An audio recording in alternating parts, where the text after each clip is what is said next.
Hello, and welcome to Sunday School class with Camden, Arkansas First United Methodist Church. I'm Ellen Horseman. It's good to have you today. We've been looking at a study in the Immersion Bible Studies series, and this particular one is on Psalms, written by a J. Clinton McCann, Jr. He goes by Clinton McCann, and he entitles his chapter 6, Whom Can We Trust? Well, trust is pretty basic to human relationships. We need to be able to trust people. It's actually a necessary part of life. It's a fruitful part of our life if we have the right people to trust. Certainly, it's a wonderful thing if you can trust your spouse. That's what makes for a good marriage. We want to trust our family, our children, our parents. We want to trust our friends. We want to trust our leaders. And a lot of times we even want to trust ourselves, or what we call our own good judgment. And we need to trust these things. Sometimes we trust in other things as well. We may trust in our nation, or we may trust in our political party, or we might trust in our church or in our church family, and put a lot of our trust and our faith in these things. But experience teaches us pretty early on that things that we trust, people that we trust, and things that we trust can often disappoint us. I can tell you as a teacher, especially when some years I would have some of the younger students, it was always not an unheard of thing to see a student who was learning for the first time that, I can't trust my friends as much as I thought I could, and to see that sense of disappointment. Well, we deal with that our whole life long. We trust in things, and we find out that you can't always trust people. Spouses can hurt our feelings. They can betray us. Friends can certainly betray us. And we learn sometimes that the leaders that we trusted in were not the people that we thought they were, or they can't keep our nation or our community from deep problems. Look at our nation this week. As I'm recording this, we are reeling because of yet another school shooting. We want to be able to trust that our kids will be safe when we send them to school. And then something like this shooting in Uvalde happens, and we don't trust that either. Well, several of the Psalms call us to question, or at least to analyze, what it is we trust. And they call us to put our trust, our deep trust, in God. So, I was mentioning that our nation has its problems. Look how polarized it is right now. And a lot of that is because we have large groups of people that have either put all their trust in one political party with the notion that the other one is evil somehow, or they've put their trust in a person, in one personality. And what happens then is we have division. And these are all things that are going to disappoint us. The Psalms very wisely remind us not to place our deepest trust in our leaders. It is God who cares for us and God who saves us. And, the greatest, kindest leader is not able to do that. Psalm 18 reminds us that ultimately there's no human and there's no thing or nothing that was created by humans that can keep us from real danger, whether we're talking about physical danger or spiritual danger or emotional danger. Listen to what that psalmist says in Psalm 118, verses 5 and 6, and then continuing in 7 and 8. In tight circumstances, I cried out to the Lord. The Lord answered me with wide open spaces. The Lord is for me. I won't be afraid. What can anyone do to me? It is far better to take refuge in the Lord than to trust any human. It is far better to take refuge in the Lord than to trust any human leader. And Psalm 146 reminds us the folly of putting too much trust in the things of this world, and certainly of putting too much trust in any human or human leader, because no matter how great that person is, or how great that nation is, or how great that local church is, all of these things fade away eventually. From verses 3 through 5, this is Psalm 146, the psalmist says, don't trust leaders. Don't trust any human beings. There's no saving help with them. Their breath leaves them. They go back to the ground. On the very same day, their plans die too. The person whose help is the God of Jacob, the person whose hope rests on the Lord their God, is truly happy. You see, trusting in God is something permanent. So the Psalms remind us that we can find our refuge in God. As Clinton McCann puts it, he puts it this way: to take refuge in the Lord is to trust God in dangerous and threatening situations. To take refuge in the Lord is to trust God, to entrust life and fortune entirely to God. So the Psalms, many of the Psalms will speak of many, many dangers from which we can trust God to deliver us, or from which we can, or in which, I guess I should say, we could trust God to always be present. The Psalms will speak of deadly enemies, of illnesses, of terrors of the night, of destruction that ravages, and yet the Lord is always there to help. Listen to how the psalmist in Psalm 11 puts it. When the very bottom of things fall out, what can a righteous person possibly accomplish? I love that line. When the very bottom of things fall out. Boy, do we sometimes feel like the very bottom of things has fallen out. I mean, look at us right now. As I'm recording this in May of 2022, I had to look at the calendar to know what month it was, but as I'm recording this, we certainly feel like the bottom is falling out. We're in the midst of inflation that is getting higher and higher. We are watching Russia's aggression in Ukraine. We are in despair over mass shootings. This week, the Uvalde massacre of 19 elementary students and 2 teachers comes 10 days after 10 people were gunned down at the grocery store in Buffalo. Yeah, the bottom falls out. We can't trust even the simplest things, like the idea that your kids will be safe at school, or that you can go to the grocery store without somebody shooting you. We can't depend upon leaders. And you know what? We can't completely absolve ourselves of all guilt as we ponder, what is my responsibility as a citizen of this country? As the psalmist says, when the very bottom of things fall out, what can a righteous person possibly accomplish? And here's how the psalmist answers his own question. But the Lord is in his holy temple. The Lord, his throne is in heaven. What he's saying is that Yahweh, the Lord, is what we can trust. It doesn't matter how bad things are getting. God is always with us. We can turn our trust to the Lord who made heaven and earth.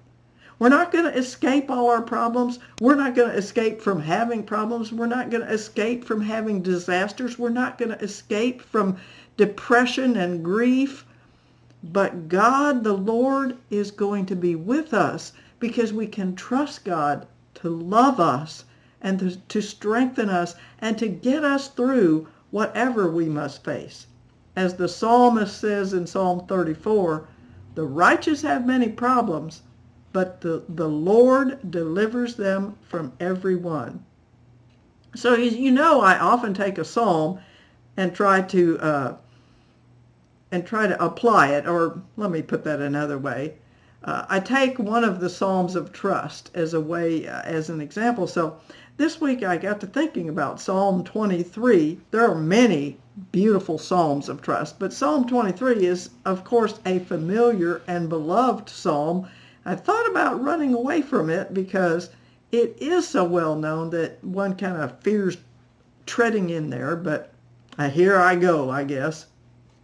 Psalm 23, we often associate with funerals because rightly it is often read at funerals, and it's a wonderful and comforting thing. But as Clinton McCann says in the New Interpreter's Bible, this psalm also, he says, should be read and heard as a psalm about living, for it puts daily activities such as eating and drinking and seeking security in a radically God-centered perspective that challenges our usual way of thinking. And furthermore, it calls us not to simply claim individual assurance, but also to take our place with others in the household of God. So McCann says this is a psalm about living as well. And he says in our consumer-based society, sometimes it's kind of difficult to hear the main message of Psalm 23, which is that God is the only necessity of life. Now that message may sound quaint or kind of pious, or it might sound countercultural. I mean, intellectually we might say, oh yes, God is the only necessity, but sometimes our heart and our emotions don't always want to go there. But it's the very same message, this seemingly countercultural message, is the very same message that Jesus gives in Matthew. He says, therefore I say, this is in the, 6th chapter of Matthew, therefore I say to you, don't worry about your life, what you're going to eat or drink, about your body, what you're going to wear. Isn't life more than food, or the body more than clothes? And then Jesus will add that God knows about our needs, and that God is going to take care of us just as he takes care of the birds and the lilies. And so Jesus says, desire first and foremost God's kingdom and God's righteousness, and all these things will be given to you as well. The Lord is my shepherd. So I'm not gonna just read the whole thing initially, because I guess I feel like most of you know it. But as I read through there, kind of dividing it by verses, I'm going to use the translation from the CEB. One of those reasons is I'm hoping that we can hear it anew. If you're like me, I've heard the Psalm 23 as long as I can remember, and I memorized it in elementary school. And I could spout it out right now here to prove to you. Well, of course, I guess that wouldn't be proven, because you wouldn't know if I'd had it someplace else. Well, never mind that. Psalm 23, a psalm of David. Of course, it begins in verses 1 through 3. I'm going to read it again, like I said, in the CEB translation. The Lord is my shepherd, I lack nothing. He lets me rest in grassy meadows. He leads me in restful waters. He keeps me alive. He guides me in proper paths for the sake of his good name. Okay, I like the way that's put. But he lets me rest in grassy meadows, and he leads me to restful waters. In the ancient world, kings were often called a shepherd, because the king was supposed to do what shepherds were supposed to do for their sheep. A good king was supposed to, he was an absolute ruler, all right, and the people had to give him all their allegiance, but a good king was supposed to provide for his people and protect his people, just as a shepherd provides for the sheep and protects the sheep. Well, as we know, as the Psalms said that we were looking at earlier, human leaders let us down, but God is the good shepherd that does not let us down. So the psalmist begins basically by calling God his shepherd. The Lord is my shepherd. Calling God my shepherd is claiming God as my king and my sovereign, the one to whom I owe my obedience, the one to whom I owe my allegiance, but also the one that I can trust. I'm declaring, when I say the Lord is my shepherd, that I intend to live my whole life under God's reign. And as I said, kings were absolute rulers, but they were supposed to provide for their people. And in contrast to earthly kings, God really does provide. He provides life and security for his people. That's why the psalmist says, the Lord is my shepherd. Now we know that word is I shall not want, which means I'm not wanting for anything. But I like this translation better. McCann says it's actually a better translation. The Lord is my shepherd, I lack nothing. When God is taking care of us, we lack nothing that we actually need. We might lack some things we want, but we don't lack what we need.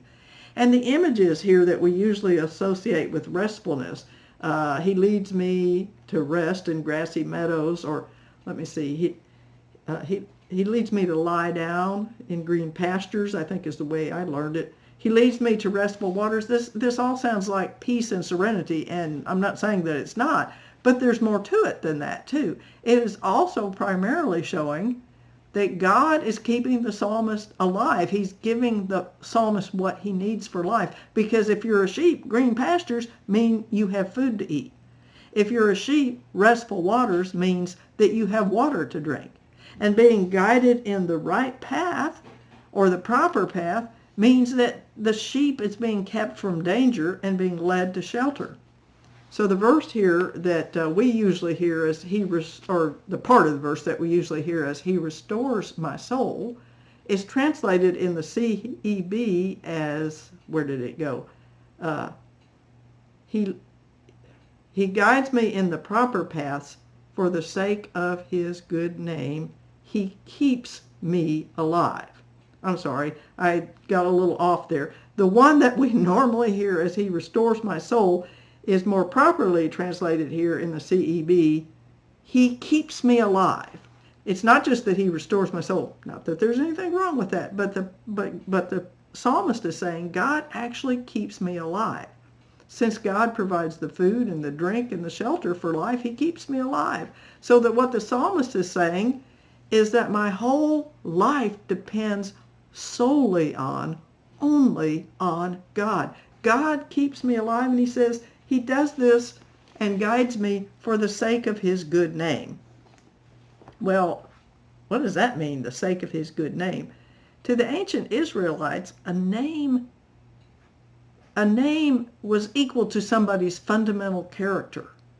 So a name meant that person's fundamental character. So when he says that God is protecting me and giving me life and providing me all the things I need for life, he's doing this because it's part of God's fundamental character or essence. The psalmist is saying basically that God's character is to love and care for his people and to provide for their needs. So that is what the psalmist says that God is doing.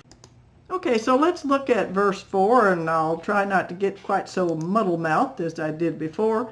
Now verse 4, even when I walk through the darkest valley, I fear no danger, because you are with me. Your rod and your staff, they protect me. As we said earlier, danger is going to come. It's going to come. We can't stay away from danger, but the psalmist knows that God's protection is going to be adequate for that danger. So that's part of what it means to trust in God. If we have built a relationship with God through the disciplines that draw us closer to God, prayer and worship and scripture reading and study and small groups, then we've built a relationship so that we can know, as this psalmist does, that God is going to be with us. Even when I walk in the darkest valley, I don't have to fear, because you are with me, and your rod and your staff, they protect me. Well, a shepherd would use his rod to guide the sheep and to protect the sheep from going off the side of the cliff or getting into danger, and maybe to lead them on to shelter. And even so, a good king protects his people with his staff, which was a symbol of his power. And so what he's saying here is that we can trust God to guide us and protect us in the darkest moments of life. We can trust God. We can trust God with our deepest fears and anxieties. We can trust God to walk with us through the darkest valleys. So let's read verses 5 and 6, which are the last two verses of this. You set a table for me right in front of my enemies. You bathe my head in oil. My cup is so full it spills over. Yes, goodness and faithful love will pursue me all the days of my life, and I will live in the Lord's house as long as I live. So just as the shepherd, I started to say, just as the shepherd did this, let me just say that the image kind of shifts here. We've been having the image of God as the shepherd, and now we have the image of God as the gracious host. And we've talked about this before. Hospitality was a very important, big deal. It was something that you were supposed to have. And so it was very important in that day. And so we see the God here as a host, a gracious host, and he does the same things that the shepherd does. Just as the shepherd cared for and protected his sheep, the host provides for. He provides food. You have set a table before me. He provides drink. My cup runneth over, as I learned it, or my cup is so full that it spills over, as the CEB says it. And he provides welcome. You bathe my head in oil. And the last verse, to me, shows the absolute beauty of placing all our trust in God. For as the psalmist says, God's goodness and faithful love, hesed, will pursue him all the days of his life. God's faithful love, his hesed, is steadfast. It never goes away. It loves us no matter what. And notice that the stronger word that's used in the CEB, when I learned this psalm, we said, surely goodness and mercy will follow me all the days of my life. But McCann says the CEB's translation is probably more close to the Hebrew, and it says that God's goodness and faithful love will pursue me all the days of my life. So, it's not just that God is there or God's around, but God is actively pursuing us with his love. God seeks us out. He loves us so much that he pursues us with his love and his care and his protection. And thus says the psalmist, or because of God's hesed, I will live in the house of the Lord as long as I live. Now, what's the house of the Lord? He might literally have meant the temple, but I think it's more likely that the psalmist, in reacting to God's love, is saying, I'm going to dwell with God. I'm going to trust God with my whole life and for all of my life. And Clinton McCann suggests that when he uses the image of the house of God, he also provides a communal dimension, because who's in the house of God? The other people of God. And so he says, perhaps this suggests that in response to God's love and protection, the psalmist will trust God and care for God's people. So who or what do you trust? It's not always easy to even, I think, be honest with ourselves about who we trust. Yeah, we want to trust God, but we have to fight the siren call of our culture that keeps telling us that we should trust all kinds of other things. We should trust money. We should trust power. We should trust our political party. We should trust these things. It helps, I think, to learn to trust God if we engage in the spiritual disciplines, prayer and scripture reading and study and worship. That helps us develop our trust in God. And even if we don't do any more than this, if every day we would pray, maybe using the words that Jesus used from the Psalm, Lord, into your hands I entrust my life.